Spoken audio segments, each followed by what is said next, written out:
And the next part is to talk about social barriers. So what are some of the social barriers and how do we address these social barriers with our students? So the most crucial part of connecting with our students today is to try and replicate their modes of social interaction. Like I was saying earlier, it's become very difficult for students to be able to interact with one another like they used to when school was on. And this disruption is actually very discomforting and can be very isolating and anxiety inducing for many students to not be able to talk to their friends, to not be able to share as often as they'd like to. One doesn't quite capture that as adults, but as students, it can be very discomforting to not be able to reach out and not have those channels in place. But as teachers, we have the options to create these opportunities for interaction, because not only are we trying to get them to talk to their friends, to replicate some of the school environment again, we're also making sure that they're not feeling bored when they're learning. And learning alone can be very, very boring. So like some of us talked about Padlet, assigning group work is really important as well.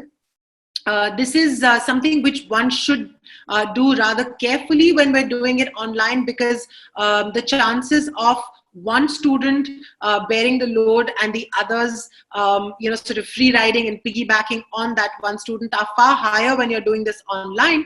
But if you're able to establish group roles clearly, if you're able to mark out and delineate what are the expectations from each member of the group, and perhaps even assign a separate rubric for each of those different tasks, so that students understand that it's important for them to individually contribute in order for the group to be successful.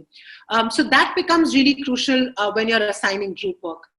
Another very important thing for us to do as teachers today, many children don't feel very comfortable putting out their videos or sharing their ideas. Some reticent students particularly, some students who are unsure of their answers.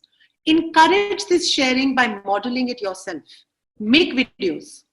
Do silly things, wear a funny hat, put it out there. Try and get the inhibition of posting and creating a video out of your kids. It will take some time. Children are not used to being recorded, and those recordings being viewed by other people. Especially for our younger ones, it does bring in a certain amount of inhibition. So if they see you doing that with a certain amount of confidence, and even when you do it for non-academic tasks as well as for academic tasks, it does inspire in them a certain sense of confidence to be able to do it themselves. The more you share, the more they'll be prompted to share. So ask leading questions on Padlet. Respond to some of the students yourself. Add some comments. Try and create that environment for interaction. Students might not always take the lead on this. So you might want to take the lead and set that example for your students in turn.